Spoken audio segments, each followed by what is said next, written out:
आज का जो सेशन है ये 10th क्लास के पेरेंट्स के लिए रखा गया है, जिसमें बॉयज़ के पेरेंट्स भी हैं और गर्ल्स के पेरेंट्स भी हैं।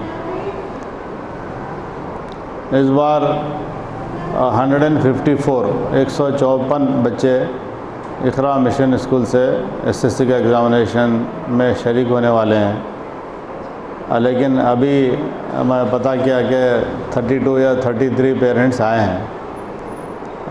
यानी आप अंदाज़ा करिए कि उसका कितना परसेंट हो सकता है।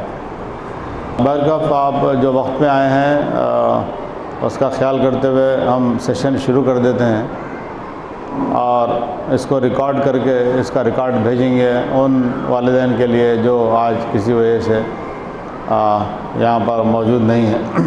मैं एक 10 स्लाइड्स की मदद से कोशिश करूँगा कि बात आप तक पहुँचाऊँ।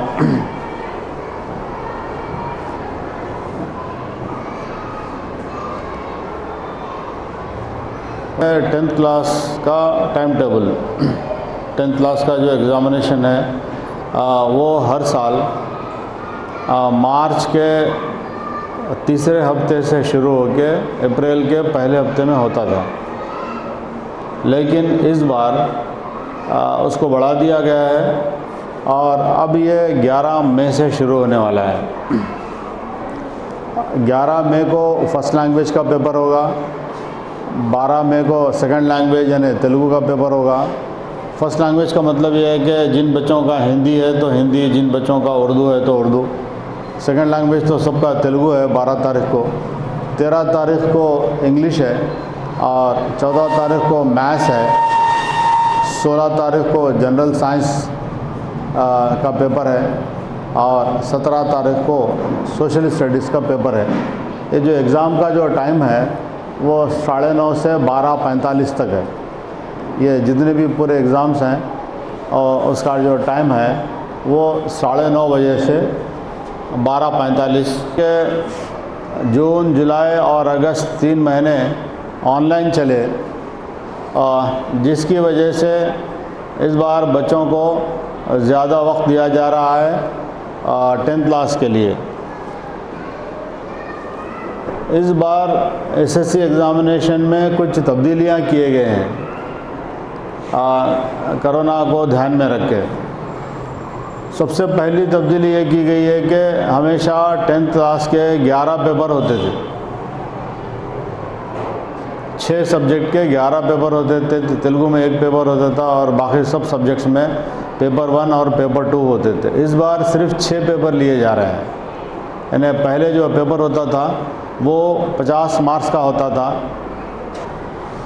पहले 10th क्लास का जो पेपर 1 और पेपर 2 होता था और हर पेपर 50 मार्क्स का होता था। अब चूँकि एक पेपर हो रहा है इसीलिए 100 मार्क्स का है, एक पेपर अब 100 मार्क्स का होगा। ये एक इम्पॉर्टेंट चेंज किया गया है, क्योंकि मई का महीना जो है वो गर्मा अपने उरूज पर होता है, शदीद गर्मा होता है। 42, 43, 44, 45 तक टेम्परेचर होता है। उसका भी ध्यान रख के और फिर बच्चों का जो लर्निंग लॉस हुआ है उसका भी ध्यान रख के सिर्फ 6 पेपर रखे गए हैं।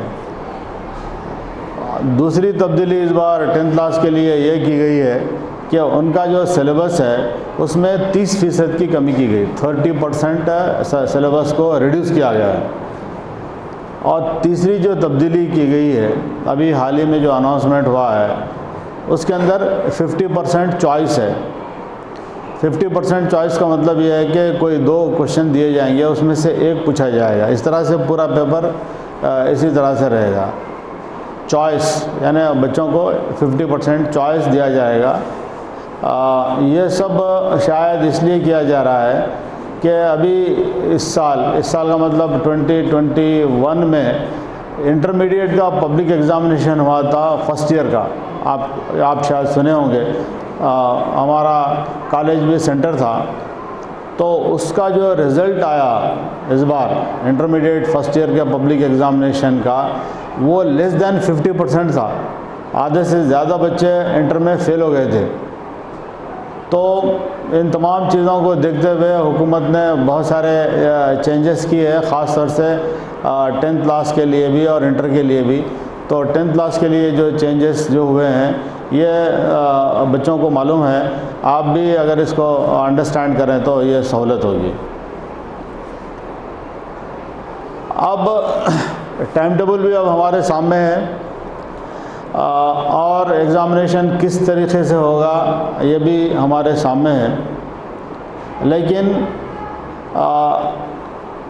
बाज़ बच्चों में जो मोटिवेशन का जो लेवल है, मोटिवेशन का मतलब है कि ज़हनी तौर पर आमादगी, मेंटल प्रिपेयर्डनेस, ज़हनी तौर पर आमादगी जो है कुछ बच्चों में नहीं पाई जा रही है। उसे हम कहते हैं कि रेगुलरिटी, यानी बच्चे जो है मामूली वजूहात से स्कूल को मिस कर रहे हैं, रेगुलरिटी।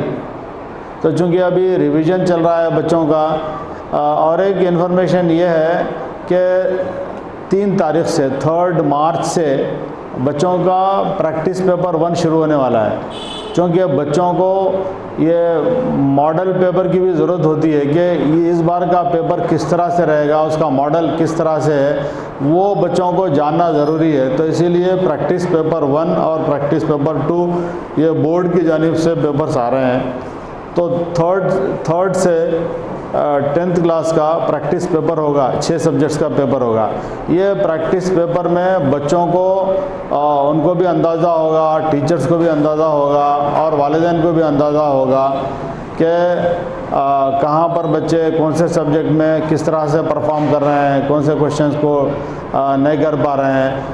और उनको मौका होगा फिर सेकंड प्रैक्टिस टेस्ट में इम्प्रूव करने का, और फिर सेकंड प्रैक्टिस टेस्ट के बाद फिर उनको जो फाइनल पब्लिक एग्ज़ामिनेशन है उसमें भी उनको इम्प्रूव करने का मौका मिलेगा। तो ऐसी सूरत में चूँकि आप लोग यहाँ पर मौजूद हैं, अक्सर बच्चे मैं जब बात करता हूँ तो उनकी जो रेगुलरिटी है, जो पाबंदी है, जो गैर हाज़िरी हो जाती है उनकी, वो बहुत सारे ऐसे वजूहात रहते हैं, सिली रीजंस रहते हैं। मिसाल के तौर पे किसी से मैं पूछा कि आज क्यों लेट आए, तो बोले कि आज स्कूल क्यों नहीं आए आप, तो बोले नहीं मैं लेट हो गया था या मैं देर से उठाया, ऐसी कोई वजह।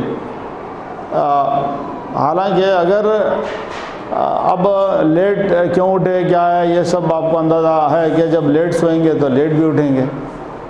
तो अब रेगुलरिटी को बहुत मेंटेन करने की, क्यों रेगुलरिटी ज़रूरी है, बच्चों का रोज़ाना स्कूल आना क्यों ज़रूरी है, उसकी वजह यह है कि अभी पेपर तो 6 हो रहे, लेकिन 10th क्लास के जो पीरियड्स हो रहे, रोज़ाना उन लोगों को 11 पीरियड्स हो रहे, 11 पीरियड्स हो रहे। हम पेपर 1 पेपर 2 के हिसाब से बच्चों को पढ़ा रहे हैं, यानी हर सब्जेक्ट में इंग्लिश उनको पेपर 1 और पेपर 2 के हिसाब से पढ़ा रहे हैं।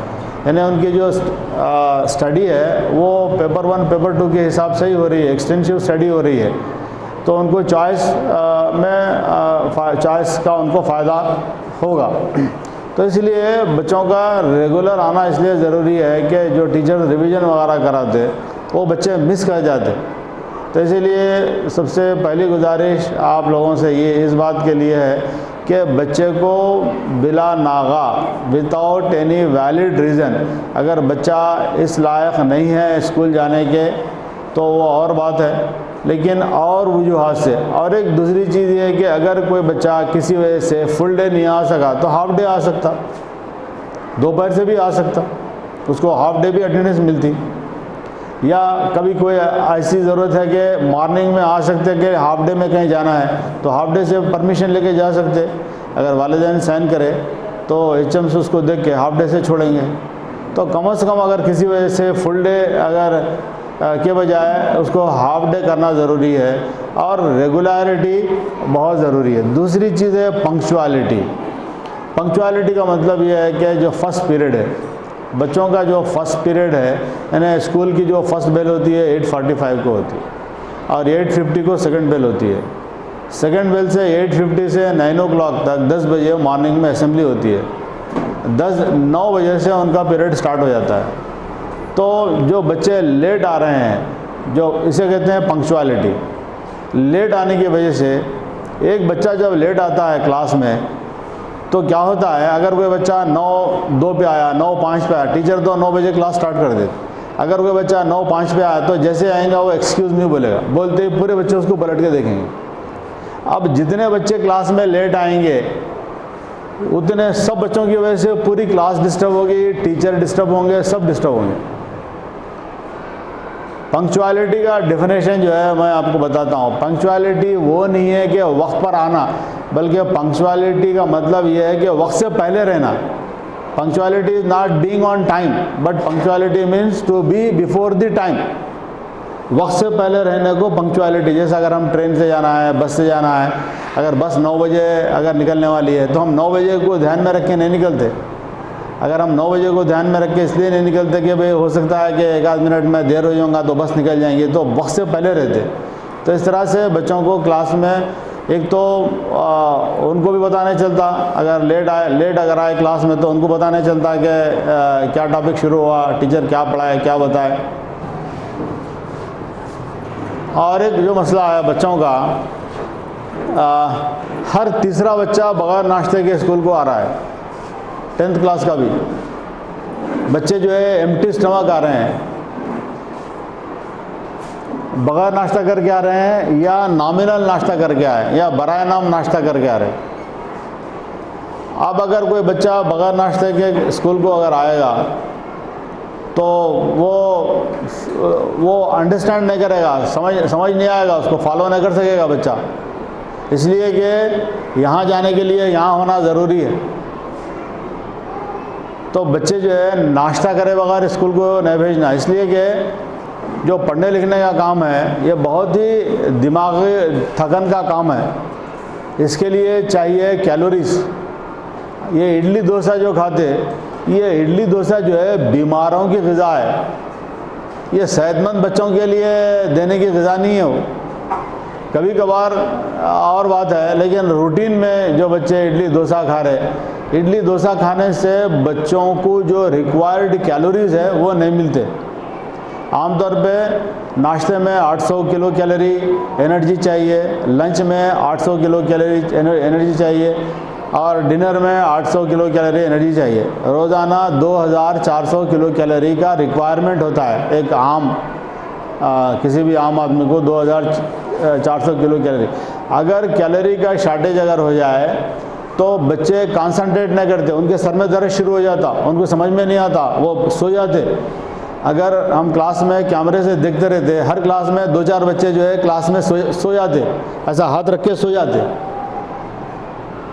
अब जब उनको पता चले कि उनको बुला के जब पूछते कि भाई क्या बात है, तुम्हारी तबीयत तो ठीक है, वो है, अब जाहिर है सब ठीक है बोलते। फिर उसके बाद जब पूछते हैं उनसे आप नाश्ता करें कि नहीं करें, तो बच्चे नाश्ता नहीं करे बोलते। एक तो नाश्ता करके आना ज़रूरी है, और नाश्ता भी भरपूर नाश्ता करके आना। ये जो इडली डोसे का बराए नाम नाश्ता नहीं, और एक नॉमिनल नाश्ता, यानी अक्सर बच्चे फाइन बिस्किट और चाय पी के आ रहे। ये फाइन बिस्किट जो है इंतहाई नुकसानदेह चीज़ है, मैदे से बनती है। तो मैदे से बनी हुई कोई भी चीज़ नुकसानदेह है। कभी कभार इमरजेंसी हो जाए तो और बात है। तो लिहाजा बराए नाम नाश्ता भी नहीं होना चाहिए, नाश्ता माखूल होना चाहिए, और ब्रेकफास्ट जो है वो भी प्रॉपर न्यूट्रिशन के साथ होना चाहिए, यानी पूरी ग़िज़ाइयत वाला नाश्ता उनको होना चाहिए। और एक इम्पॉर्टेंट चीज़ है कि क्या हमारे बच्चों के पास पूरे बुक्स हैं या नहीं है। पूरे बुक्स का मतलब है कि first language, second language, third language, उनके पूरे बुक्स है या नहीं है। इसका पता कैसे करना, कभी बच्चों के साथ बैठ के बोलना कि आपके पास ज़रा कौन कौन से बुक्स हैं मेरे को बताओ। हम थोड़ा सा टीचर बन जाना कभी बच्चों के लिए, उनको बोलना। इसलिए कि मेरी मालूमात के हिसाब से बाज़ वक़्त में क्या होता है कि बच्चे की अगर कोई बुक गुम गई तो वो लोग ना पेरेंट को बोलते ना टीचर को बोलते, उनके पास बुक नहीं रहती। वो लोग पेरेंट्स को नहीं बोलते बुक्स दिला दो दोबारा बोल के, फिर वालिदैन पूछते ना हम तुम्हारे को मैथ्स की किताब दिलाते हैं, मैथ्स की किताब कहाँ है, नहीं है। सोशल की किताब नहीं है किसी बच्चे के पास, किसी के बच्चे के पास फिज़िक्स की किताब नहीं है, किसी बच्चे के पास तेलुगु की किताब नहीं है। मैं फ़लाँ दोस्त को दिया था, वो ऐसा हो गया वैसा हो गया, कोई कहानी रहती उसके पीछे। तो कभी उनके साथ बैठ के उनको बोलिए ज़रा मैं तुम्हारे पूरे बुक्स देखना चाह रहा हूँ मैं, आप फर्स्ट लैंग्वेज की जो उर्दू या हिंदी है या तेलुगु की किताब, साइंस, मैथ, साइंस, ये पूरे बुक्स मेरे को ज़रा दिखाओ। इसी तरह से बच्चों के नोटबुक्स भी देखने की ज़रूरत है। अब फॉर एग्ज़ाम्पल उर्दू है या हिंदी है, ये नोटबुक में आज की डेट का काम कहाँ है, कल की डेट क्या करे, आप परसों की डेट क्या करे, इस तरह से उनको देखने की ज़रूरत है। अब आप बोलेंगे कि सर हमारे को बुला के टीचरों का काम लगा दे रहे, ये काम तो टीचरों का करने का है, ये काम ज़रूर टीचरों का करेंगे, लेकिन जब आप करेंगे तो इससे बड़ा फ़र्क पड़ जाएगा। तजुर्बे की बात बता रहा हूँ, जब वालिदैन बच्चों के साथ तालीमी एतबार से निगरानी शुरू कर देते, जुड़ जाते, तो वो बच्चों का परफॉर्मेंस बिल्कुल ही अलग आता। सिर्फ 5% बच्चे ऐसे रहते जो सेल्फ रहता, उनको बगैर बोले पढ़ते, उनको पढ़ो बोलने की ज़रूरत नहीं रहती, वो गिफ्टेड चिल्ड्रन रहते, सिर्फ 5% रहते, 100 में 5। बाकी 95% बच्चों को पुश करना पड़ता, उनसे पूछना पड़ता, उनकी किताबें, कापियाँ, ऐसे बहुत सारे सवालात उनके साथ करते रहना पड़ता। अब उनके नोटबुक जो है बराबर लिखे हुए है नहीं है। बाद बच्चे क्या करते, जो क्लास में जो वर्क रहता वो वर्क क्या करते, नोटबुक में लिखते नहीं, या टीचर जो वर्क देते वो वर्क करते नहीं, करते नहीं या कर नहीं सकते, या और कोई वजह हो जाती नहीं करते। तो थोड़ा सा आप भी अगर इस तरफ अगर तवज्जो करें, निकाल के देखें, ज़रा नोटबुक बताओ, हर रोज़ का जो काम होता है वो डेटेड वर्क होता है, पहले डेट लिखी जाती है और फिर वो डेट के साथ काम होता है। तो नोटबुक में भी डेटेड वर्क, आज की डेट ये है, आज की डेट में क्या करें ज़रा बताओ। इस तरह से अगर हम बच्चों के साथ अगर हम उनसे गुफ्तगू अगर करेंगे तो उनको अब ये हो जाता है कि अब हम वालिदैन को घुमा नहीं सकते, क्योंकि बच्चे 10th क्लास में आने के बाद ख़ास तौर से जो एज है वो आप अगर बुरा ना माने तो बहुत झूठ बोल रहे हैं। घर के बारे में इधर झूठ बोलेंगे, स्कूल के बारे में उधर झूठ बोलेंगे। झूठ बोलना आजकल क्या हो गया है, फैशन हो गया है, उसका एक नया नाम दिया गया है झूठ बोलने को। नेक्स्ट बार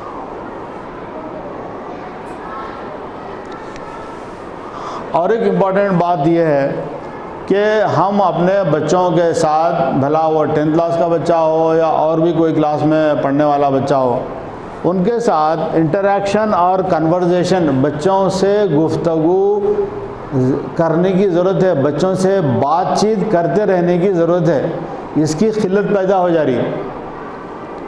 यानी बच्चों से अगर हम जब बात करते तो उनसे बात करने से हमको पता चलता कि अक्सर माँ तो उनके घर में है, लेकिन वालिद की जो गुफ्तगू है, फादर जो है का जो कन्वर्सेशन है, बच्चों के साथ जो गुफ्तगू है, इंटरेक्शन है। इंटरेक्शन का मतलब मैं अभी आपसे एग्जांपल बताया कि ये कहाँ है बताओ, वो कहाँ है, आज गए थे स्कूल को, नहीं गए थे, कहाँ है, काबिल में वर्क बताओ, इस तरह की जो गुफ्तगू है। और खाना खाए का है ना है, नाश्ता में क्या खा के गए थे, आज टिफ़िन लेके गए थे, नहीं गए थे, टिफ़िन में क्या लेके गए, शाम में आने के बाद में क्या करें, इस तरह से जो रिलेटेड जो गुफ्तगू है, अक्सर मेरा ये एनालिसिस है, तज्जिया ये है, न सिर्फ मेरा बल्कि अभी बहुत ये एक आम बात हो गई है कि वालिद हजरात, ख़ास तौर से मर्द हजरात, फादर, बच्चों के साथ उनका इंटरेक्शन कम हो रहा है। इसकी वजह से बच्चों को ये मैसेज जा रहा है कि हमको उतनी तवज्जो नहीं दी जा रही है, यानी उनको उतना बच्चों का ये मानना है कि उनको अटेंशन नहीं मिल रही है, तवज्जो नहीं मिल रही है। तो अगर हम बच्चों के साथ तवज्जो अगर करना अगर शुरू करेंगे, उनको हम अपना टाइम देना अगर शुरू करेंगे, तो आप देखेंगे कि बच्चे जो है आपके तौक़ा से ज़्यादा करके बताएंगे। अभी जो रोल ऑफ फादर, ये बहुत बच्चों का रिज़ल्ट, अगर कोई बच्चे का जो रिज़ल्ट है, ख़ास तौर से लड़के का जो रिज़ल्ट है, वो ये समझना चाहिए कि वो फादर का रिज़ल्ट है। अगर लड़की का रिज़ल्ट है तो वो मदर का रिज़ल्ट समझना चाहिए। सिर्फ बच्चे का या बच्ची का ही रिज़ल्ट नहीं होता, बच्चे का भी रिज़ल्ट है, बच्ची का भी रिज़ल्ट है, वालिदैन का भी रिज़ल्ट है, टीचर्स का भी रिज़ल्ट है, स्कूल का भी रिज़ल्ट है, सबका रिज़ल्ट है वो।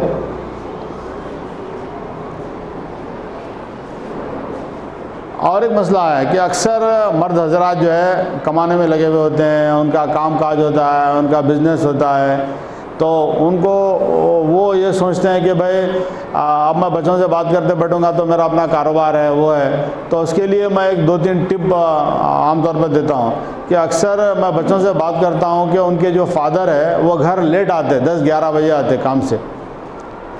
जो बच्चों से मैं बात करते रहता हूँ, किया हूँ, तो वो लोग ये बोलते हैं कि हमारे फादर लेट आते। तो अब क्या हो रहा है कि बच्चों से इंटरेक्शन का जो टाइम है वो मिस हो रहा है। तो उसके लिए मेरी ये टिप ये है कि जैसे अब आपके पास फ़ोन है, घर में भी फ़ोन है, तो कम से कम आप फ़ोन के ज़रिए से जुड़िए बच्चों के साथ। जैसा हम दूसरे बिज़नेस से के लिए फ़ोन से बात करते, दोस्तों से बात करते हैं, हम कारोबार के लिए बात करते हैं। अगर आप घर पे मौजूद नहीं हैं तो वैसी सूरत में मेरा यह मशवरा है कि आप अगर घर पे नहीं हैं तो आप जब बच्चा घर पे आ जाता है, स्कूल से वापस आ जाता है, तो उस वक्त में उससे बात करिए। बल्कि माँ अगर बेहतर है कि वो वालिद से, बच्चे के वालिद से अगर बात करा दे तो ये ज़्यादा अच्छा रहेगा। 1-2 बार आप रोज़ाना बात कर लिया कीजिए, खैर खैरियत पूछा करिए, क्या हुआ आज स्कूल में, क्या हुआ, जैसा लंच है, ब्रेकफास्ट है, इसकी बात हुई, और क्या हुआ आज, ख़ास बात क्या हुई, आपका वो प्रैक्टिस एग्ज़ाम कब से है, सर बोले थे 3 तारीख से है, उसका टाइम टेबल है नहीं है। ऐसे बहुत सारी चीज़ें अगर आप उनसे रोज़ाना इनसे गुफ्तगू करते रहेंगे तो बच्चों को एक मैसेज जाएगा कि मेरे वालिद मेरे बारे में फ़िक्रमंद हैं। इससे उनके रिज़ल्ट में बहुत बड़ा फ़र्क पैदा हो जाता है।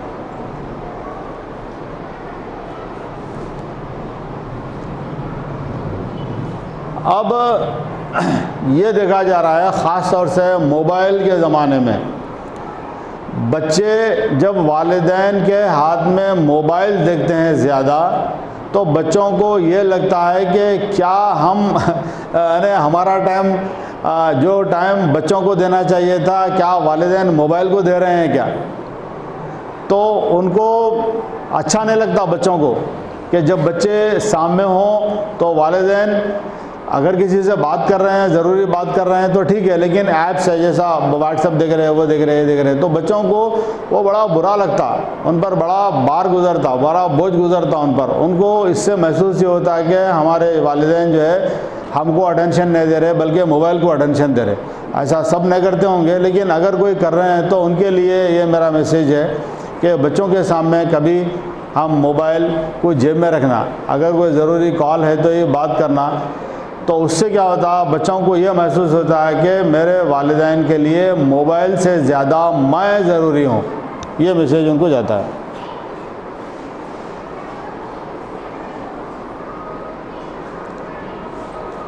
अब बच्चों का एग्ज़ामिनेशन अब करीब आ रहा है। वैसे न सिर्फ 10th क्लास के बच्चों का बल्कि दूसरे बच्चों का भी एग्ज़ामिनेशन अप्रैल के 4 तारीख से होम एग्ज़ामिनेशन भी है 9th क्लास तक। तो अब बच्चों को घर में पीसफुल एनवायरनमेंट चाहिए पढ़ने लिखने के लिए। पढ़ने लिखने का जो काम है उसके अंदर पीस जो है, पीस का मतलब ये है कि खामोशी, घर में उनके लिए ऐसा माहौल होना चाहिए जिससे उनकी तवज्जो ना हटे, जिसे हम इंग्लिश में डिस्ट्रैक्शन कहते हैं। तो बहुत सारे घरों में ऐसी शक्ल बन जाती है कि किसी न किसी वजह से घर में डिस्ट्रैक्शन हो जाता है। किन किन चीज़ों से डिस्ट्रैक्शन हो जाता है, या तो मान लीजिए कि अगर किसी का घर छोटा है तो अगर छोटा अगर है तो जाहिर है वो ऐसी सूरत में बच्चों को पढ़ने के लिए उतना पीसफुल एनवायरनमेंट नहीं मिलेगा, यानी बच्चे को डिस्टर्ब महसूस होता रहेगा बार बार किसी न किसी वजह से। तो अब जो भी हमारा घर, जितना भी हमारा घर है, हम इस बात की कोशिश करें कि बच्चे, दूसरों को हम बोलें, छोटे बच्चे हैं या और भाई बहन हैं तो उनको बोलें कि नहीं भाई भैया का एग्ज़ाम है, दीदी का एग्ज़ाम है, तुम लोग गड़बड़ नहीं करना, या उनको कोई दूसरी चीज़ से मसरूफ़ कर देना। ऐसा बोलने से 2 बातें होंगी, एक तो आपके घर में बच्चे के लिए पढ़ने का माहौल में इजाफा होगा, दूसरा आपके बच्चे को एक मैसेज आएगा कि मेरी जो है किस तरह से वालिदैन कदर कर रहे हैं, यानी मेरी तवज्जो कर रहे हैं या मेरी फ़िक्र कर रहे हैं। बाज़ वक़्त में म्यूज़िक से हो जाता, घर में लाउड म्यूज़िक बज रही है, या बाज़ वक़्त में आजू बाजू अगर कोई लाउड म्यूज़िक अगर बज रही तो उनसे रिक्वेस्ट करना कि भाई बच्चों का एग्ज़ाम है, थोड़ा सा वॉल्यूम कम कर लीजिए, थोड़ा सा बच्चों का 10th क्लास का एग्ज़ाम है, पढ़ रहा। ये जब सुनेंगे तो ज़ाहिर है आसपास वाले भी कोऑपरेट करेंगे। तो पीसफुल एनवायरनमेंट, और एक तो होता है म्यूज़िक से, और दूसरा जो डिस्ट्रैक्शन होता है सिबलिंग डिस्ट्रैक्शन, यानी आमतौर पे छोटे भाई जो छोटे बहन रहते हैं अगर बच्चों के, तो उनको ये पता नहीं होता कि उनके दीदी या भैया एग्ज़ाम की तैयारी कर रहे हैं, तो वो लोग जो है अपने रोज़मर्रा की तरह वो लोग गड़बड़ शड़बड़ भाग दौड़ नाच कूद करेंगे, जाके बैठ जाएंगे, टेबल पे बैठेंगे, करेंगे। तो उनको भी समझाना पड़ेगा कि अब देखो भैया का एग्ज़ाम है, दीदी का एग्ज़ाम है, थोड़ा सा आप इधर बैठो, इधर बच जाओ, डिस्टर्ब मत करो। इस तरह से थोड़ा सा सेटअप करने की ज़रूरत है, ताकि बच्चे को, इसलिए कि पढ़ने लिखने के लिए पीसफुल एनवायरनमेंट बेहद ज़रूरी है, बच्चों का डिस्ट्रैक्शन हो जाता है। और एक चीज़ ये है कि आप सब बच्चे, आपके जितने भी बच्चे हैं, चूँकि अब आपका जो बच्चा है या बच्ची है 10th क्लास का एग्ज़ाम देने वाली है, तो उनकी ज़रूरतों को प्रायोरिटी देना, उनकी ज़रूरत को पहले रखना। नहीं भाई इन्होंने 10th क्लास का एग्ज़ाम दे रहे, पहले उनका ख्याल करो। तो इस तरह से उनको प्रायोरिटी देना। और दूसरी चीज़ ये है कि नेक्स्ट चीज़ ये है कि बच्चों का हेल्थ इशू, अक्सर बच्चे बोलते हैं कि भाई हमारे सर में दर्द हो रहा। जो सर में दर्द हो रहा उसके बहुत सारे रीज़न्स हैं। एक तो अगर नाश्ता खातिर खा नाश्ता अगर नहीं करे तो सर में दर्द होता। और दूसरी चीज़, सर में दर्द होने की और एक भी वजह रहती कि अगर बच्चे के दरमियान में फासला ज़्यादा है तो भी सर में दर्द होता। लेकिन हमारी जो क्लासरूम की जो सेटिंग है वो बस की तरह नहीं है, लंबी नहीं है, जैसा ड्राइवर यहाँ बैठा हुआ है तो पीछे का मुसाफिर इतनी दूर, ऐसा नहीं है। हमारी क्लास जो है 4 कोनी क्लास है, ऑलमोस्ट स्क्वायर शेप की क्लास है। तो ज़्यादा से ज़्यादा जो बच्चे का जो फासला है वो 15 फीट से भी कम है। आमतौर पे आँखों का जो टेस्ट लिया जाता है वो 20 फीट से लिया जाता। अगर 20 फीट से बच्चे को अगर नज़र नहीं आ रहा है तो ऐनक की ज़रूरत लगती। लेकिन हमारी जो क्लास है, अगर पीछे भी अगर कोई बच्चा बैठा हुआ है तो वो ज़्यादा से ज़्यादा 15-16 फीट पे बैठा हुआ है। इसके बावजूद अगर क्लास में बोर्ड, और अब हमारे पास जो बोर्ड हैं वो स्कूल में कोई भी ब्लैक बोर्ड नहीं है। ब्लैक बोर्ड जो होता है उसके मुकाबले में जो वाइट बोर्ड होता है वो बहुत आसानी से नज़र आता है। तो अब नर्सरी में भी देखेंगे, आप LKG में भी देखेंगे, पूरे क्लासेस में अब हमारे पास वाइट बोर्ड्स हैं। ये वाइट बोर्ड्स भी अब नहीं है, बल्कि कई साल से वाइट बोर्ड्स हैं, हम लोग पूरे ब्लैक बोर्ड निकाल दिए। तो अब टीचर जो है मार्कर से लिखते हैं, मार्कर्स भी 4 कलर के मार्कर्स होते, तो उससे वो लोग लिखते। तो ये बहुत ही आसानी से नज़र आता, जिससे आँखों पर स्ट्रेन नहीं आता, आँख उससे दुखते नहीं। अब इसके बावजूद अगर कोई बच्चा आँख दुखने की शिकायत अगर कर रहा है तो बेहतर है कि उसका आई चेकअप करा लें, आँखों का मुआयना करा लें। अगर किसी बच्चे या बच्ची को ऐनक की ज़रूरत अगर है तो बिला झिझक ऐनक लगा दीजिए। बाद वक्त में बच्चे ये सोच के बोलते कि अब हम ऐनक लगाएंगे तो लोग हमको छुड़ाएंगे, ऐनक चाहिए बोलेंगे। अगर ऐसा सोच के अगर ऐनक नहीं लगाएंगे तो अब हमारा रिज़ल्ट ख़राब हो जाएगा। आगे चल के बहुत सारे सर्जरीज भी हैं। लासिक सर्जरी एक है, LASI के लासिक सर्जरी। वो लासिक सर्जरी क्या होती है कि अगर वो सर्जरी करके आँख में ही लेंस लगा देते, वो फॉर लाइफ रहता हो, ऐनक की ज़रूरत नहीं रहती। लेकिन उसकी एज रहती, वो एक सर्टन एज में करते।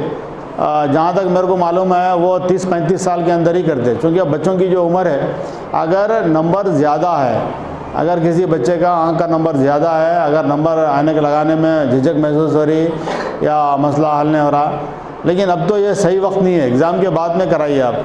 लासिक सर्जरी बोलते हैं, 1 घंटे 2 घंटे की सर्जरी होती।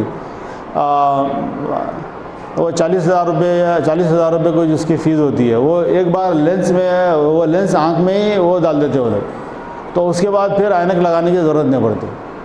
तो अभी तो फिल वक्त अगर किसी बच्चे को ज़रूरत है तो ऐनक बिला झिझक ज़बरदस्ती लगा दीजिए अगर ज़रूरत पड़ती है, डॉक्टर बोले। और एक है, अगर ऐनक है तो कांस्टेंट यूज़ करना चाहिए। कांस्टेंट यूज़ का मतलब है कि कभी लगा रहे कभी नहीं लगा रहे, ऐसा करने से भी आंखों में दर्द होता है। तो ऐसा करने से भी। और एक तीसरी चीज़ ये है कि बच्चे जो है किस तरह से क्लास में बैठे हुए हैं या घर में किस तरह से बैठे हुए हैं, उनकी बैठक से भी उनके आँखों के दर्द का ताल्लुक़ है। एक तो ये है कि रोशन होना चाहिए, लाइटेड होना चाहिए। रोशनी अच्छी आना चाहिए, और बच्चे टेबल और चेयर पे बैठ के पढ़ना चाहिए। अभी हमारे पास एक 20 कुर्सियाँ थे, लकड़ी की कुर्सियाँ थे। मैं ये 10th क्लास के बच्चों को और इंटर के बच्चों को फ्री ऑफ कॉस्ट दे दिया। अगर किसी के पास कुर्सी नहीं है तो आप ये कुर्सी लेके चले जाओ, आप ये कुर्सी पे बैठ के पढ़ो। बिस्तर पे कभी नहीं पढ़ना बच्चे, ना सोफे पे पढ़ना। अगर बिस्तर पे बैठते ही दिमाग को मैसेज चले जाता कि सो जाओ, क्योंकि वो बिस्तर है। सोफे पे अगर बैठे तो दिमाग को मैसेज चले जाता कि ज़रा दराज हो जाओ, अब नींद लग जाती। तो कोई भी कभी भी पढ़ाई जो है ना सोफे पे हो सकती ना बिस्तर पे हो सकती। तो पढ़ने की सही जो जगह है वो है कुर्सी और टेबल। कुर्सी तो बहुत सस्ती आजकल हर घर में होती है। टेबल कम से कम एक 2x2 का टेबल अगर हो जाए, तो जैसा 2x2 का टेबल ये जो माइक रखा हुआ है, ये साइज़ जो है 2x2 का है। कम से कम इतना एक टेबल अगर बच्चों को प्रोवाइड किया जाए तो टेबल कुर्सी होने से क्या होता है कि वो 3-4 घंटे आराम से बैठ के पढ़ सकते हैं। पढ़ने में कोई थकन नहीं होती। वरना अगर सोफे पे या फिर बिस्तर पे पढ़ेंगे तो थोड़ी देर में वो उनको नींद आ जाएगी और फिर उनकी पढ़ाई नहीं होगी। तीसरी इम्पॉर्टेंट चीज़ है लाइट। पढ़ने वाले बच्चों को लाइट ज़रूरी है, लाइट चाहिए। अगर किसी वजह से आप ऊपर से लाइट नहीं लगा सके तो टेबल लैंप्स मिलते हैं आजकल, LED के भी छोटे टेबल लैंप्स मिल रहे। अभी हमारे पास कोई वालिद थे, जब हमारे पास ये बॉयज़ टाउन में स्पोर्ट्स इवेंट हम कर रहे थे, उस वक्त में एक पेरेंट मेरे को क्या करेंगे, शायद वो किसी कंपनी में काम करते हैं, तो 27 या 28 जो है टेबल लैंप मेरे को लाके दिए कि आप जो है बच्चों को ये जो है आप तकसीम कर दीजिए। तो मैं क्या किया, बॉयज़ और गर्ल्स में ऐसे बच्चों को दिया जो मतलब अच्छा पढ़ने वाले बच्चे हैं, उनको एक तरगीब भी होना। तो एक 14 लैम्प जो है मैं वो रिचार्जेबल था, यानी अगर करंट चली भी गया तो काम करता हो। ये भी चूँकि गर्मा का मौसम रहता, मई का महीना है, अप्रैल का महीना है, हो सकता है कि लोड शेडिंग वगैरह कभी किसी न किसी वजह से हो जाए, तो उसके अंदर चार्ज होता है। मोबाइल की तरह वो लाइट चार्ज होती, और अगर करंट चली भी गए तो वो 1 घंटे 2 घंटे वो काम करती। तो इस तरह का टेबल लैंप अगर बच्चों को प्रोवाइड किया जाए, आजकल इस तरह के जो टेबल लैंप है बहुत सस्ते 200-250 रुपये में, 300 रुपये में मिल जाते। तो इस तरह का अगर लैंप उनको अगर प्रोवाइड किया जाए तो करंट जाने से भी उनको कोई डिस्टर्बेंस नहीं होगा। तो और अगर कोई बच्चों के हेल्थ इश्यूज़ है, बाज़ स्टूडेंट बोलते हैं कि उनके पेट में दर्द है, बाज़ बच्चे और भी शिकायत करते रहते हैं कि हमारे को ये प्रॉब्लम है, हमको वो प्रॉब्लम है। तो जो भी उनको हेल्थ इशू है उनको थोड़ा सा प्रायोरिटी दीजिए, यानी उनको डॉक्टर के पास ले जाइए, लिया के उनका इलाज वगैरह कराइए। तो उनके जहन में यह रहता कि मेरी तबीयत ठीक नहीं है, तो इससे उनके परफॉर्मेंस पे असर पड़ता। और एक अहम बात यह है कि क्या हमारे बच्चे मोबाइल का इस्तेमाल ज़्यादा कर रहे हैं क्या?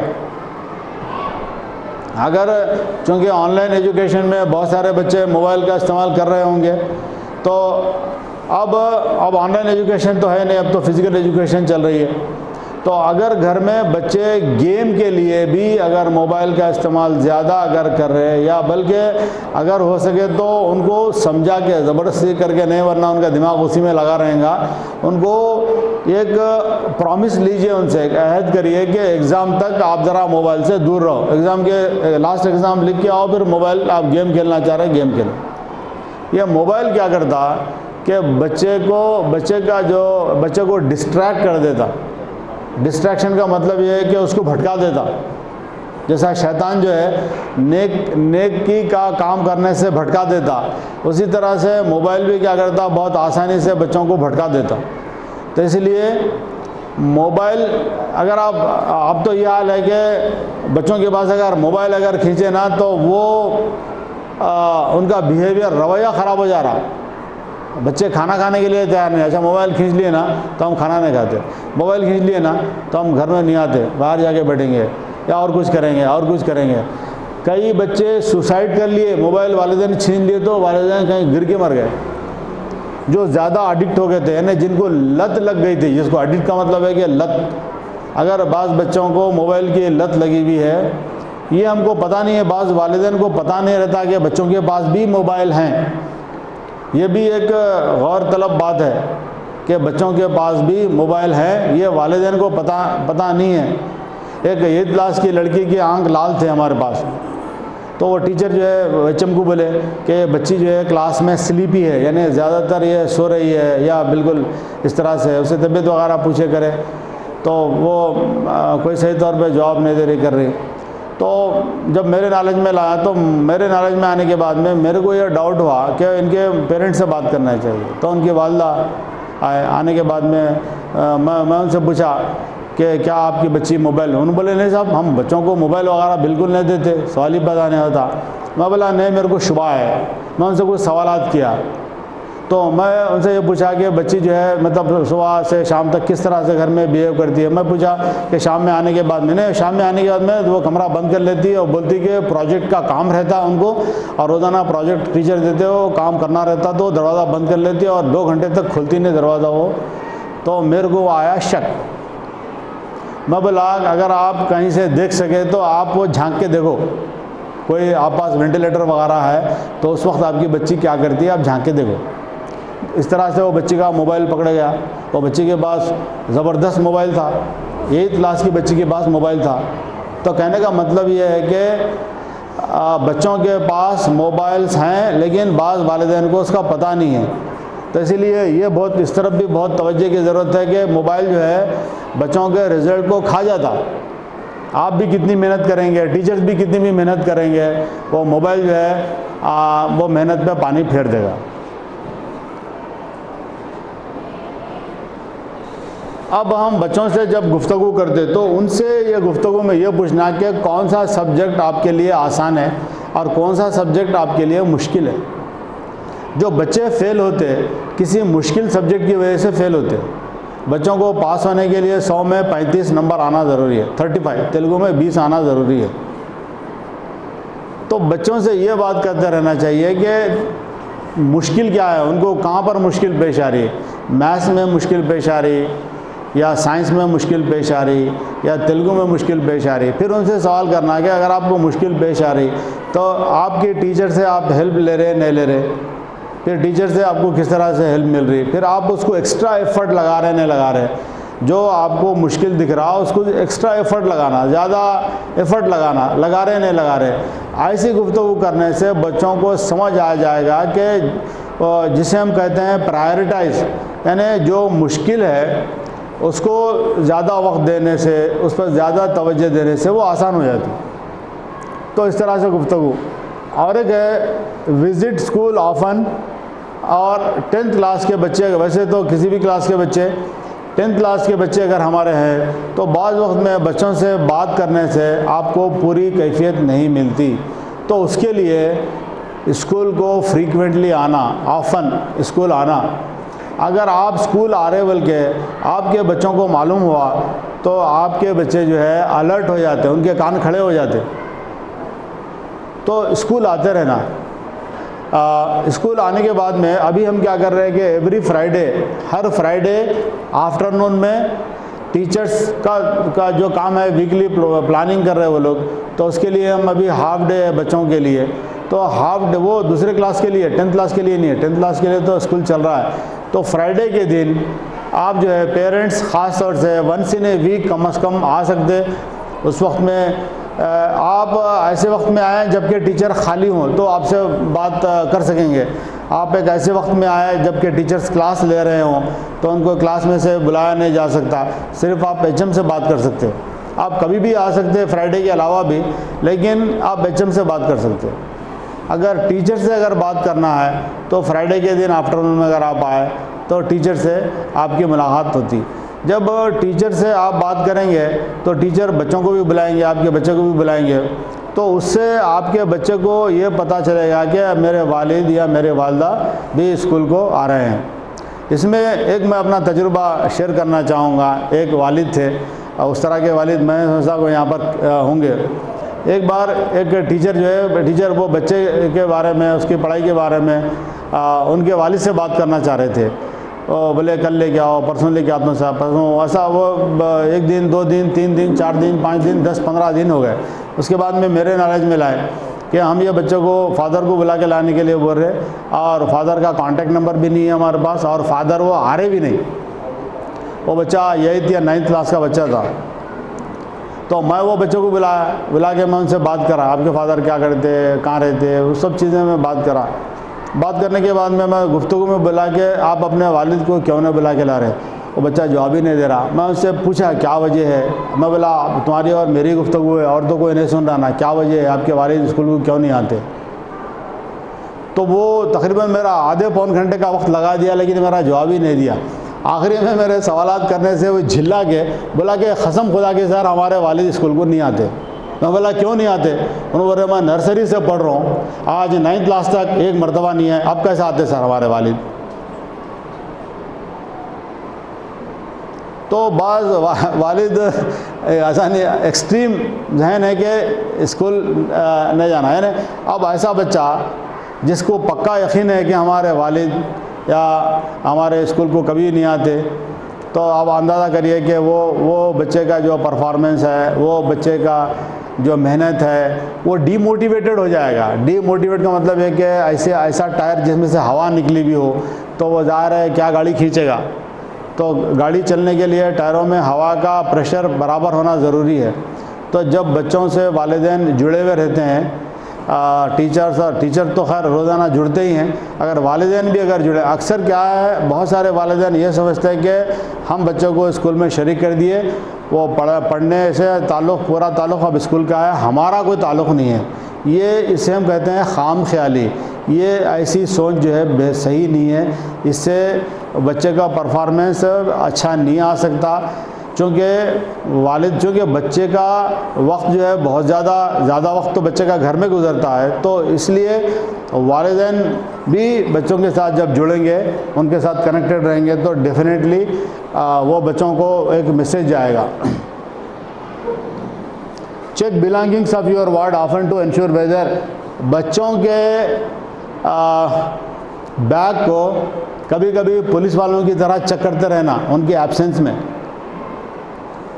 और जब वो कपड़े उतारते माएँ क्या करना, ज़रा उनके जेबों में हाथ डाल के देखना, ख़ास तौर से बॉयज़ कि उनके जेब में कोई ऐसी चीज़ वैसी। हम लोग हफ्ते में एक बार क्या करते, बच्चों के बैग से बगैर बोले कि उनको चेक करते, लेकिन उनको क्लास के बाहर ठहरा करते वो देखते रहते, वो लोग देखते रहते, तो हम उनके बैग चेक करते।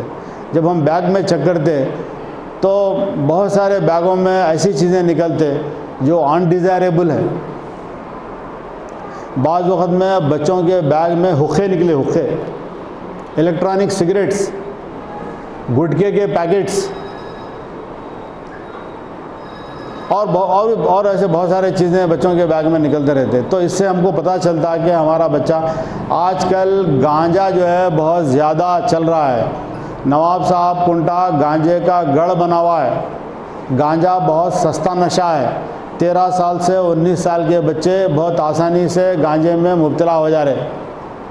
तो इसीलिए उनको ज़रा ख़रीब बुला के इस तरह से ख़रीब से बात करना ताकि पता चले कि बच्चे के मुंह से ठीक बू आ रही है नहीं आ रही है। उनके जेब में चेक करते रहना, कहीं कोई तंबाकू उनके जेब में तो नहीं है। ये सब तजुर्बे की बातें हैं।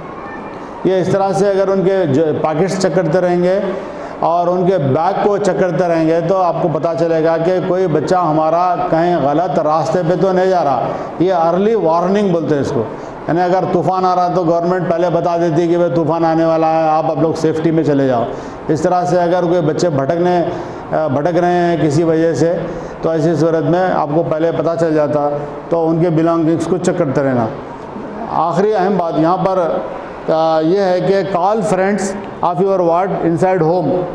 ख़ास तौर से बॉयज़ के घर पे दूसरे दोस्त आते, लड़कियों के घरों को तो शायद नहीं आते होंगे सहेलियाँ उनके, लेकिन लड़कों के घर पे दोस्त आते। अगर दोस्त आए ना, बहुत बेहतरीन मौका है उनको बाहर से नहीं उड़ा देना, उनको घर में बुला के बिठा के ज़रा उनसे बात करना, बात करके अंदाज़ा लगाना कि ये हमारे बच्चे का अच्छा दोस्त है या ख़राब दोस्त है। बच्चे को उसको अंदाज़ा नहीं होता कि वो उसका अच्छा दोस्त है या ख़राब दोस्त है, अंदाज़ा नहीं होता, लेकिन बड़ों को उसका आसानी से अंदाज़ा हो जाता। तो कभी भी अगर बच्चे के दोस्त आए तो उनको दरवाजे से बाहर ही भगा देने के बजाय उनको बुलाना, अगर घर में कुछ आइसक्रीम है, कोल्ड ड्रिंक है, कुछ भी बच्चों को पिला के बच्चों के दोस्त के हम भी दोस्त बन जाना। ये मेरी अहलिया, मेरी वाइफ जो है, ये उनका बड़ा तजुर्बा था। जब बच्चे अभी शुजात हैं यहाँ पर, बड़े हुए हैं हमारे छोटे साहबजादे, और इनके जो हमारे जो बड़े साहबजादे, हमारी बच्ची, इन सब के दोस्तों के नाम हमारी वाइफ को मालूम, उनके कांटेक्ट नंबर्स मालूम, उनके माँओं से उनका ताल्लुक़, उनके माँ से उनका फ़ोन कनेक्शन, और कब से बात करते रहते थे बच्चों के बारे में। तो ये बहुत इम्पॉर्टेंट रोल प्ले करता है बच्चों के लिए।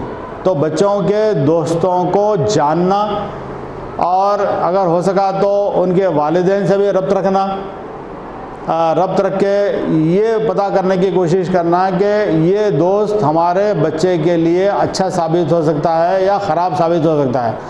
एक वर्ड है peer pressure, PEER। Peer pressure का मतलब ये है कि हम उम्र लोगों का दबाव बहुत ज़्यादा अच्छा और बुरा डिटरमाइन करता।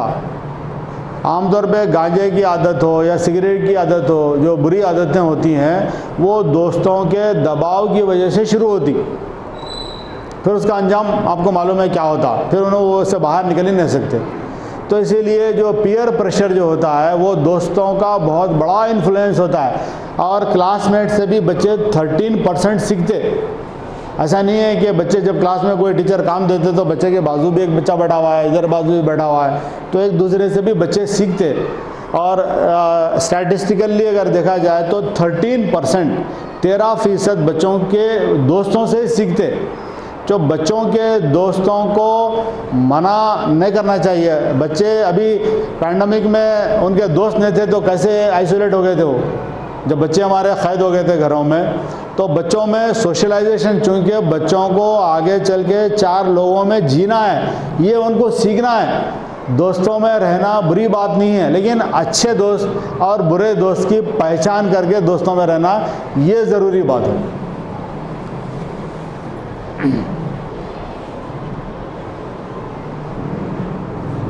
अब बच्चों का रवैया, हमारे बच्चे का रवैया ठीक जा रहा है या ठीक नहीं जा रहा है। रवैया जिसे इंग्लिश में बिहेवियर कहते हैं, यानी ज़री ज़री बात पे गुस्सा आ जाना, जिसे रवैया कहा जाता है।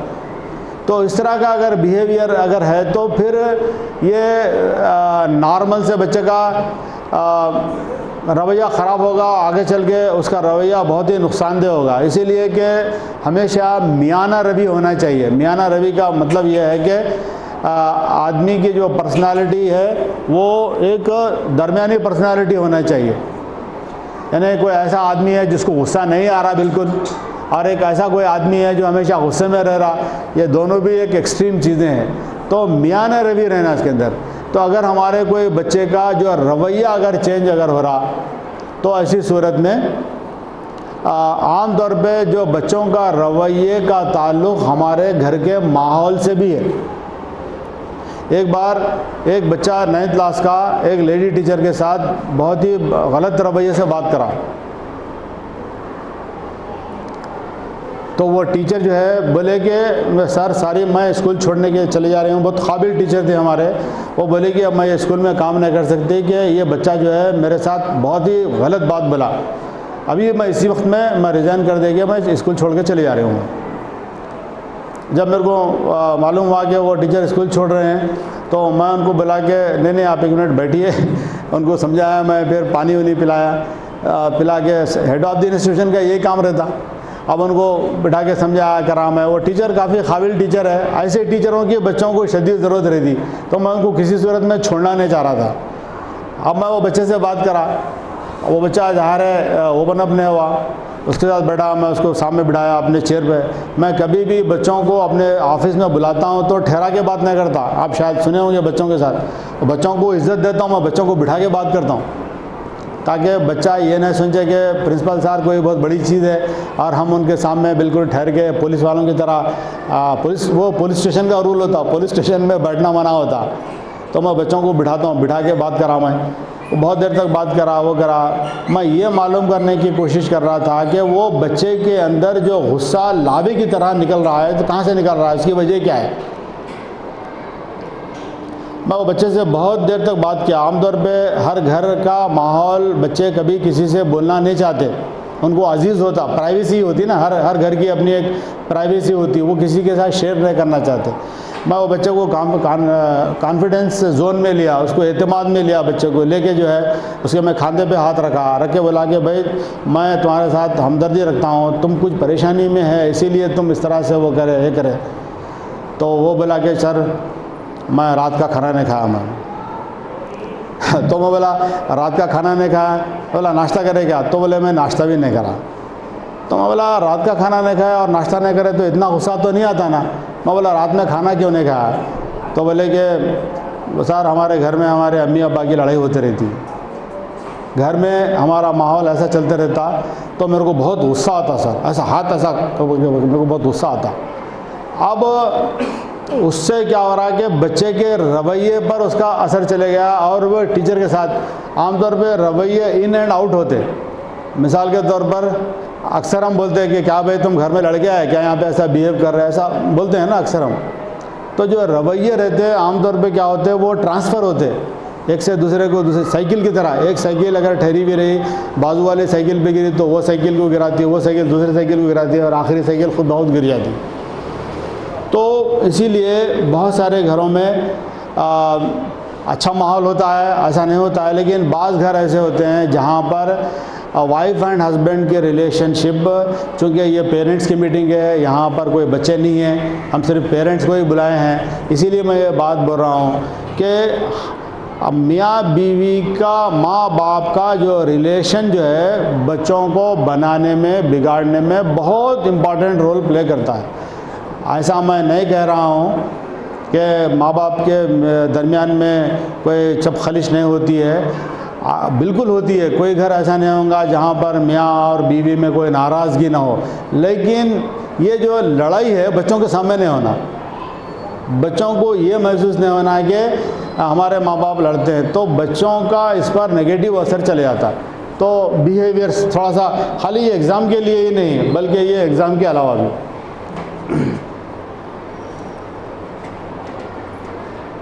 और इसमें और एक इम्पॉर्टेंट बात है कि हमेशा मोटिवेशनल लैंग्वेज हम बच्चों के साथ इस्तेमाल करें। मोटिवेशनल लैंग्वेज का मतलब यह है कि एक बच्चे से मैं बात कर रहा था, मियाँ तुम एब्सेंट है, इरेगुलर है, एक दिन आ रहे एक दिन नहीं आ रहे, तुम 10th क्लास में है, तुमको कोई फिक्र नहीं है, वो नहीं है, ये नहीं है।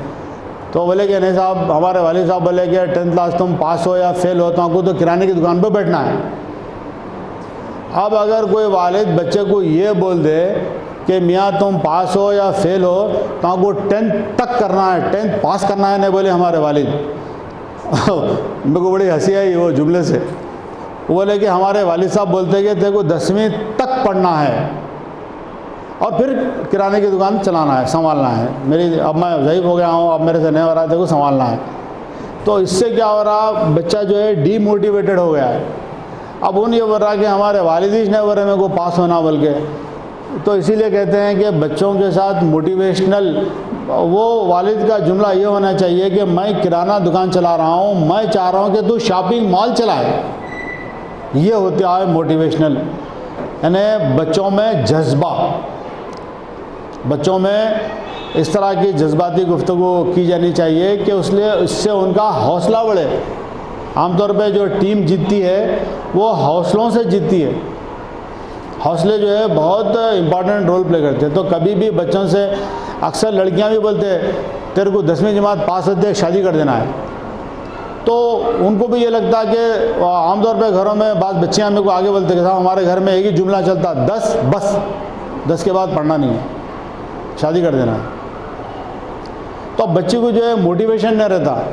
अगर बच्चे को बोले कि नहीं भाई तेरे को 10वीं जमात तक ही पढ़ना है, इसके बाद में देखिए पढ़ाई जो है वो जॉब के लिए नहीं है। आप देख रहे जॉब कहीं पर नहीं है।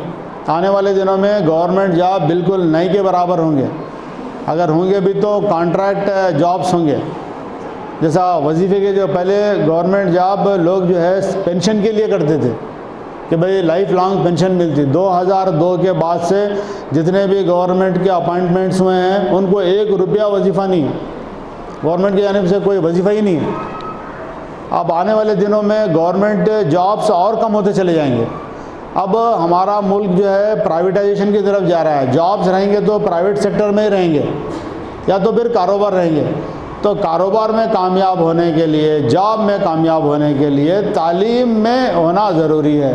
तालीम का मतलब सिर्फ सर्टिफिकेट ही नहीं है बल्कि अच्छा सर्टिफिकेट होना ज़रूरी है। ये तालीम जो है कमाने के लिए ज़रूरी है। अब हर चीज़ कंप्यूटर से हो रही है, कंप्यूटर में काबिलियत पैदा होने के लिए तालीम बेहद ज़रूरी इम्पॉर्टेंट रोल प्ले करता है। तो इसीलिए बच्चों के साथ हमारी गुफ्तगू का जो तरीक़ा इस तरह से होना चाहिए कि उनके अंदर जज्बा बढ़े, ना कि उनकी हवा खारिज हो।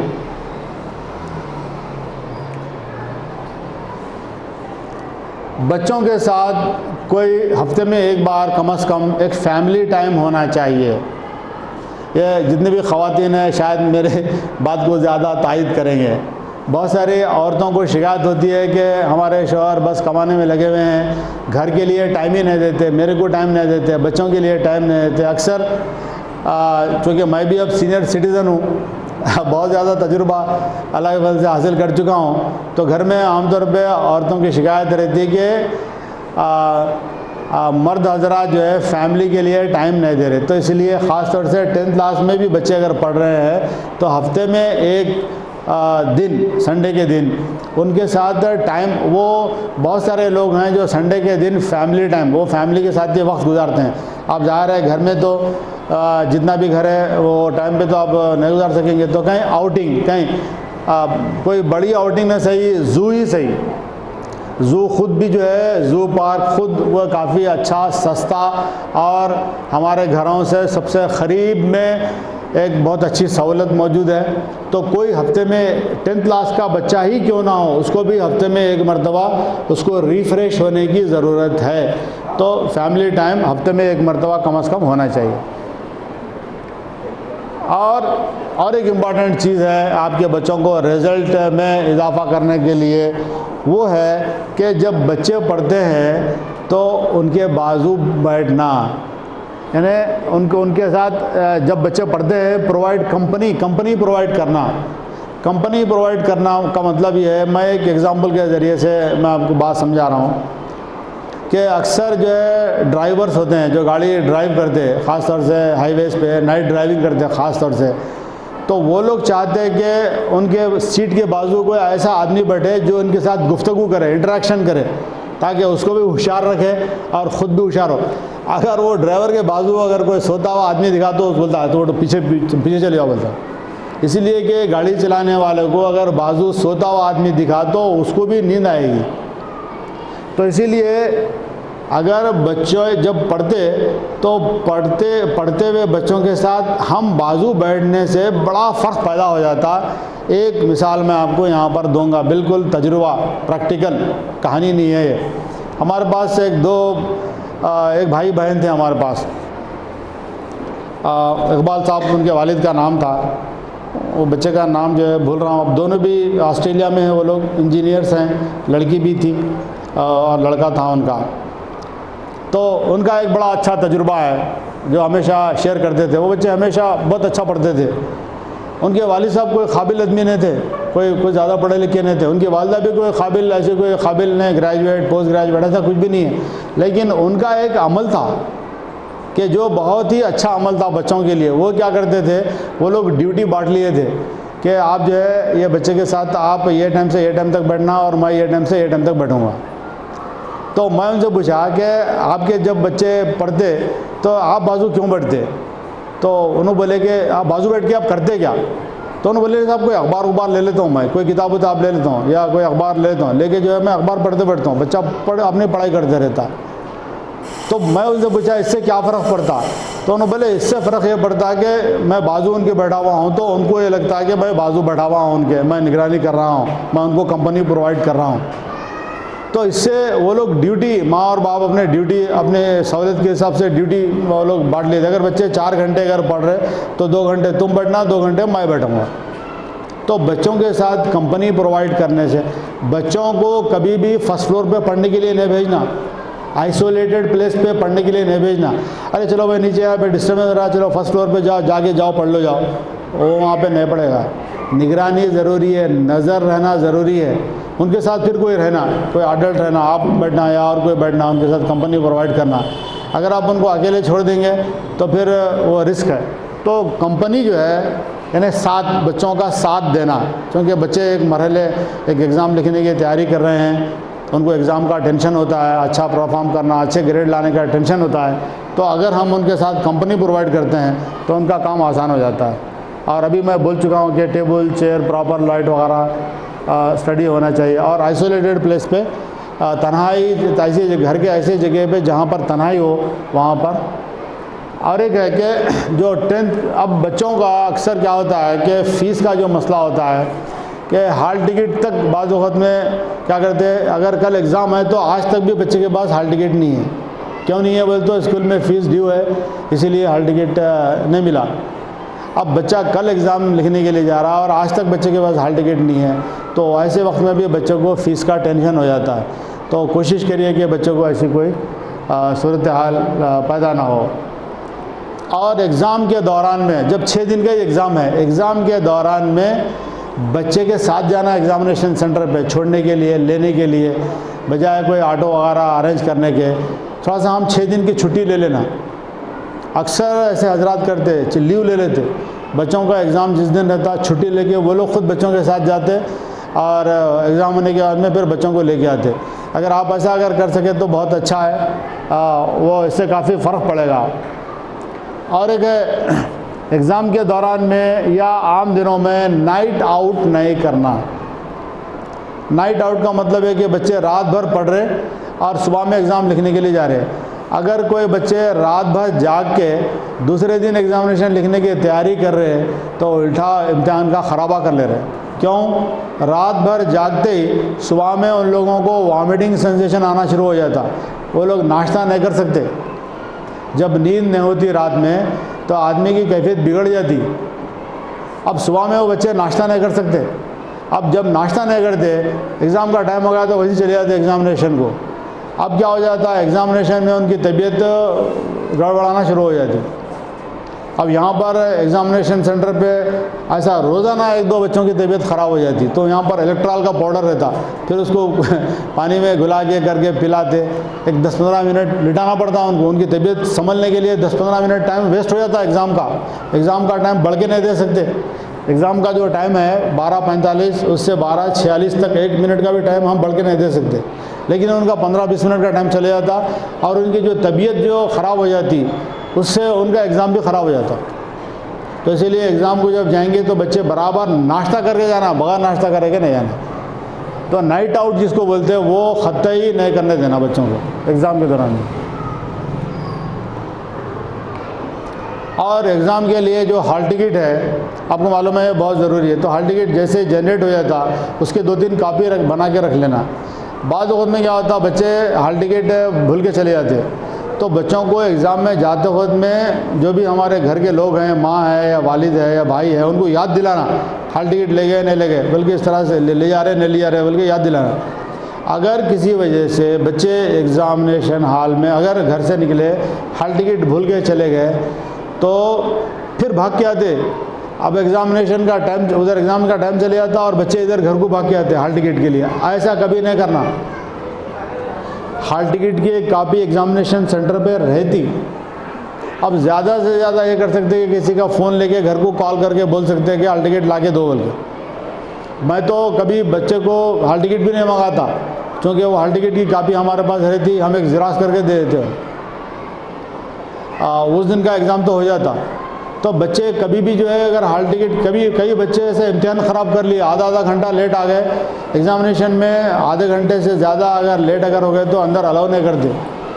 तो कई बच्चे ऐसा हो गया कि इतना ज़्यादा लेट हो गया कि उनको एग्ज़ाम ही नहीं दे सके वो लोग। तो इसीलिए अगर कोई हॉल टिकट अगर भूल के चले गए तो हॉल टिकट की एक कापी सेंटर पे भी होती है, एक तो बच्चे घर को फ़ोन करके बोल सकते हैं हाल टिकट के लिए, जब तक कोई हाल टिकट ले आगे भी पहुंचा दे सकते हैं। जब तक बच्चे एग्ज़ाम तो लिख सकते ना, उनका कौन सा हाल है, हाल टिकट का नंबर तो बच्चों को याद हो जाता तो कौन से हाल में है। और ये 10th क्लास का ये रेगुलर एग्ज़ाम है, 6 दिन में उनकी सीटिंग अरेंजमेंट चेंज नहीं होती। पहले दिन जहाँ बैठे दूसरे दिन भी वहीं बैठते, पूरे एग्ज़ाम के दिनों में 6 दिन एक ही जगह बैठते, उनका रूम चेंज नहीं होता। तो इस तरह से भी। और एक अहम बात यह है कि आप जाने से फ़र्क ये होता कि बाज़ वक़्त में एग्ज़ामिनेशन में बाज़ बच्चे लड़के लड़कियों के साथ शरारत करते, उनके बुरखे पकड़ के खींचते, उनके ओढ़नियाँ पकड़ के खींचते, बताओ बोल के। अगर कोई ऐसा अगर कर रहा, आप अगर वहाँ सामने हैं तो आप ख़ुद जो है वो मामला क्या है, कौन कर रहा, जो चीफ सुपरिटेंडेंट है उसको इत्तला कर सकते, या वो बच्चे से आप भी बात कर सकते, क्या क्या भाई क्या कर रहे तुम ऐसा। तो बच्चे अब गर्ल्स, अब हमारे लड़कियां अलग बैठ के पढ़ते, एग्जामिनेशन में जाते तो बाद वक्त में इधर एक लड़का आया था, इधर एक लड़का आया था, सामने एक लड़का आया था, पीछे एक लड़का आया था, अब चारों तरफ बॉयज़ हो जाते। कोई सीटी बजाने वाला रहता, कोई बदमाश रहता। अब आप अंदाज़ा नहीं कर सकते कैसे कैसे बच्चे रहते, कैसे कैसे माहौलों से आगे एग्ज़ाम लिखते, अंदाज़ा नहीं कर सकते।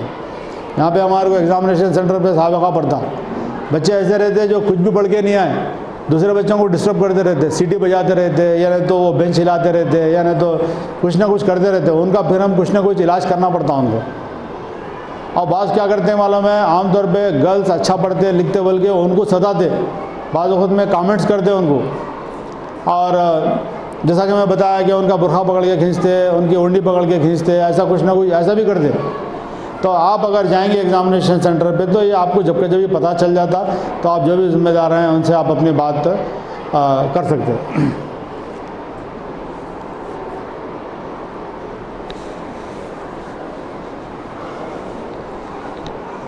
और एग्ज़ामिनेशन के दौरान में गर्ल्स जो लड़कियां हैं उनको भी पिकअप और ड्रॉप का अरेंजमेंट करना। अगर 2-3 लड़कियां कॉलेज के एक एग्ज़ामिनेशन सेंटर पे एक स्कूल के ज़्यादा से ज़्यादा 8 से लेकर 10 बच्चे रहते, बाज़ वक़्त में एक रूम में अपने स्कूल का एक ही बच्चा आता, दूसरे 2 बच्चे नहीं आते, बाज़ वक़्त में 2 बच्चे आते, चूँकि जम्बलिंग सिस्टम है। जम्बलिंग सिस्टम का मतलब ये रहता है कि हर बच्चे के बाजू आस-पास में सब दूसरे स्कूलों के बच्चे रहते।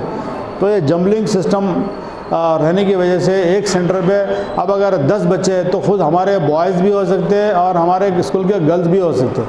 तो अगर मान लीजिए कोई ऑटो वगैरह अगर कर रहे हैं, जा रहे हैं, तो ये ठीक है। अगर आप ले आके ड्रॉप कर रहे हैं और आप अगर छोड़ रहे हैं तो ठीक है। लेकिन जो है बाज़ वक़्त में मैं यहाँ पर देखता हूँ, तजुर्बा है मेरा, बाज़ वक़्त में कज़िन को भेज देते बच्ची को लाने के लिए। एक बार ऐसा हुआ कि मैं बच्ची से पूछा, मेरे को डाउट आया कि कौन है आपके, भाई तो नहीं है ना? तो उन्होंने बोले नहीं मेरे कज़िन है। तो घर वाले कैसा कज़िन को भेज दे रहे बच्ची को लाने के लिए 2 व्हीलर पे। तो सबसे ख़तरनाक जो रिश्ता होता है वो कज़िन का रिश्ता होता है। जितने भी ख़राबियाँ पैदा होते हैं वो सब कज़िन से वक्त से पहले उनको फ्री कर देने से होते। तो लिहाजा कभी भी लड़कियों को लाने ले जाने के लिए एग्ज़ामिनेशन सेंटर में छोड़ने के लिए या एग्ज़ामिनेशन सेंटर पे लाने ले जाने के लिए गैर महरम को कभी भी नहीं लगाना, उनको कभी उनके सर्विसेज नहीं लेना। एक वालिदा मेरे से खफा हो गए, अरे साहब मेरे बहन का बच्चा है, आप क्या बोल रहे हैं? आप मेरे बहन का बच्चा है? ओ लो, अब क्या समझाएंगे उनको कितना ख़तरनाक होता है वो बहन का बच्चा।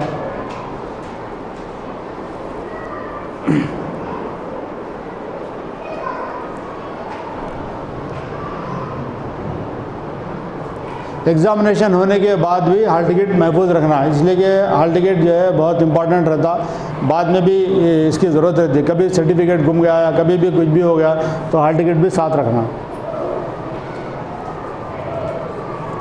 तो ये कुछ ज़रूरी बातें थे, इम्पॉर्टेंट बातें थे जो 10th क्लास के बच्चों से ताल्लुक़ थे।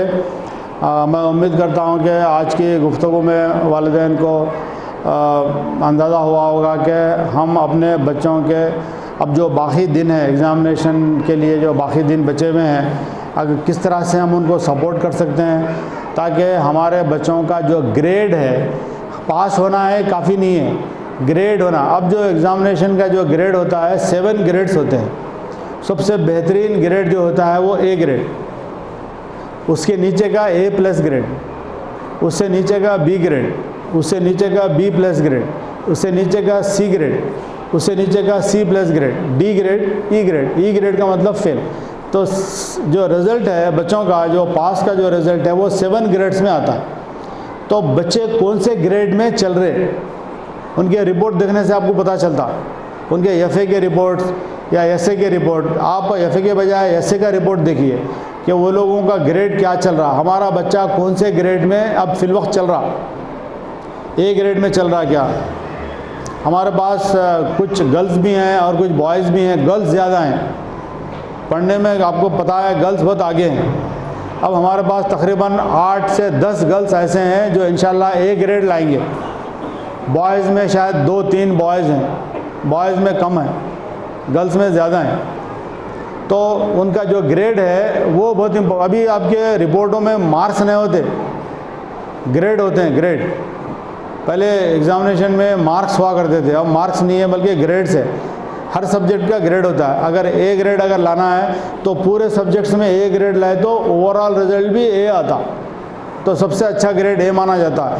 A ग्रेड में आने से फ़ायदा यह रहता कि जब बच्चे अगर कहीं कॉलेज में एडमिशन अगर जा रहे तो उनको फ़ीस की रियायत होती, और जब कॉलेज में एडमिशन लेते तो कॉलेज में भी जो है उनको A ग्रेड के स्टूडेंट्स के बैच में रखा जाता, उनको सीनियर लेक्चरर पढ़ाने के लिए मिलते हैं, उन पर ज़्यादा तवज्जो मिलती है उनको।